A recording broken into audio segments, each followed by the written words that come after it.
Indonesia merupakan salah satu negara dengan potensi cadangan mineral yang sangat tinggi.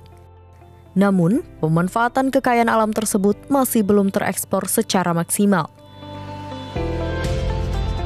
Hal tersebut menjadi potensi besar bagi ITS untuk ikut berkontribusi pada sektor pertambangan melalui didirikannya program studi teknik pertambangan. Seperti apa program studi ini akan mencetak generasi smart miner Indonesia di masa depan? Selengkapnya hanya di Bincang ITS. Nama saya Akbar Kurniawan, kebetulan didapuk sebagai Ketua Prodi Teknik Pertambangan yang saat ini akan dibuka masuk di Fakultas Teknik Sipil, Perencanaan dan Kebumian.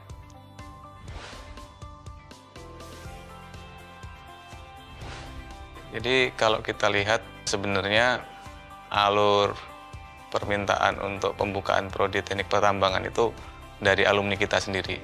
Jadi banyak alumni yang menyampaikan ke kami dari beberapa program studi ya, dari beberapa jurusan, baik teman-teman dari teknik mesin, kemudian teman-teman dari teknik geomatika juga. Jadi ada banyak yang meminta ITS untuk membuka prodi teknik pertambangan. Urgensinya apa? Urgensinya itu adalah kalau dilihat dari data ya, persentase data itu banyak sekali perusahaan-perusahaan pertambangan itu yang aktivitasnya di Indonesia, tapi beberapa tenaga ahlinya itu banyak yang berasal dari luar negeri. Nah, dari situ sebenarnya kita melihat adanya kesempatan, karena kalau kita cek di tracer studi, banyak juga alumni ITS itu yang bekerja di bidang eksplorasi maupun eksploitasi minyak dan tambang. Jadi ini bukan hal yang baru sebenarnya buat teman-teman di ITS gitu.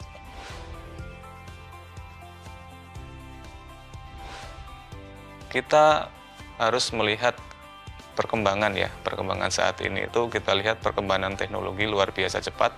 Kalau benchmarkingnya, basicnya memang kita harus ngikut ke Forkopindo. Jadi ada asosiasi untuk Forum Komunikasi Program Studi Teknik Pertambangan, di mana di situ disusun kurikulum itu adalah di standar minimalnya. Jadi ada untuk basic science-nya, kemudian basic engineering, dan juga masuk ke pengembangan di teknik pertambangannya. Jadi sebenarnya kalau untuk kurikulum ya plus minus sama ya dengan beberapa perguruan tinggi yang lain. Bedanya adalah warnanya.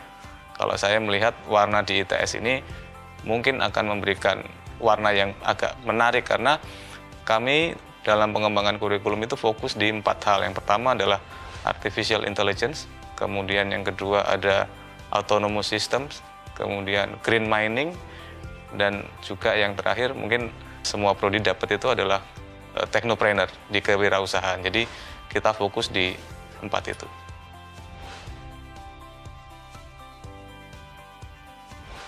Untuk penerimaan mahasiswa baru, memang di tahun pertama dan kedua ini kami akan masuk di program mandiri, karena memang persiapannya harus disiapkan betul-betul ya, terutama untuk yang tes yang lain. Jadi untuk tahun pertama dan kedua, sementara kita akan masuk di program penerimaan mandiri. Kemudian untuk yang program IUP, nah untuk program IUP ini memang harus kuat dulu kita di prodinya, jadi mungkin pasarnya berbeda gitu. Kita harus melihat pasar yang berbeda untuk IUP. Jadi sementara kita fokus dulu di tahun pertama dan kedua.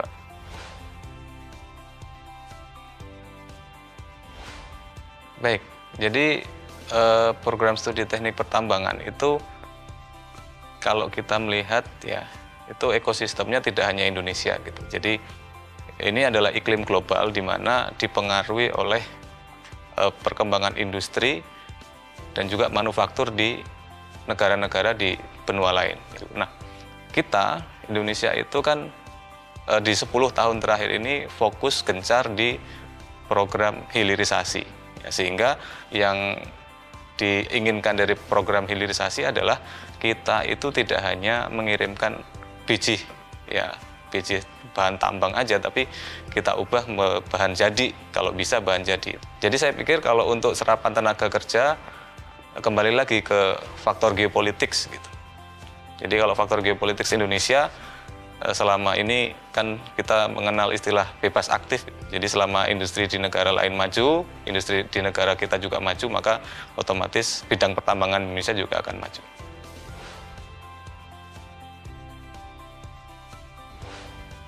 Ya itu kan beberapa pertanyaan yang mengundang kekhawatiran juga nih. Gimana ya, prodi baru bisa nggak bersaing gitu. Jadi kalau kita lihat di program perkuliahan di ITS itu kita mengenal istilah tahun pertama bersama ya, TPB. Dan di ITS ini kebetulan untuk TPB, tahun pertama bersama khususnya bidang matematik, ya, kemudian fisika, kimia itu kan cukup berat. Dan itu kan kalau dia lulus dari situ maka insya Allah kemampuan mahasiswanya juga sudah di atas rata-rata lah kalau saya pikir. Sehingga nanti tinggal pengembangannya di tingkat jurusan atau program studi untuk basic engineering-nya. Nah itu saya pikir juga kita sudah bagus lah.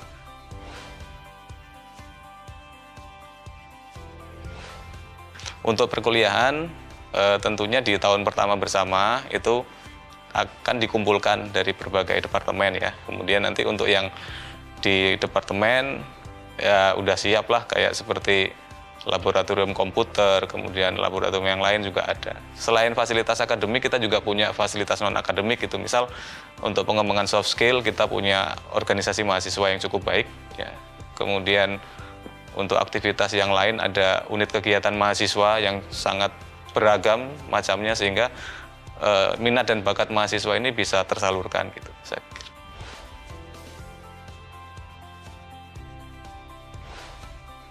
Ini kalau yang diinginkan ITS itu kan standar ya. Jadi mahasiswa lulusan kami itu paling tidak dia menguasai sektor teknik di bidang pertambangan seperti pengetahuan tentang geologi, kemudian pengetahuan dia tentang mekanika batuan, pengetahuan dia tentang mechanical fluida dan lain sebagainya. Bagaimana mahasiswa bisa merencanakan tambang terbuka, tambang bawah tanah ya, dan juga bagaimana nanti mahasiswa itu bisa mengelola tambang secara sustainable ya, sehingga green mining itu bisa tercapai begitu. Kemudian untuk menjawab tantangan global, nah jadi kalau tantangan global ini pemahaman kita terkait dengan kemajuan teknik pertambangan itu kita juga harus melihat perkembangan teknologi di luar ya. Jadi jangan sampai apa yang kita ajarkan di kampus itu ternyata sudah ketinggalan dibandingkan dengan apa yang ada di luar, sehingga kita juga bisa mengejar ketertinggalan, saya pikir itu.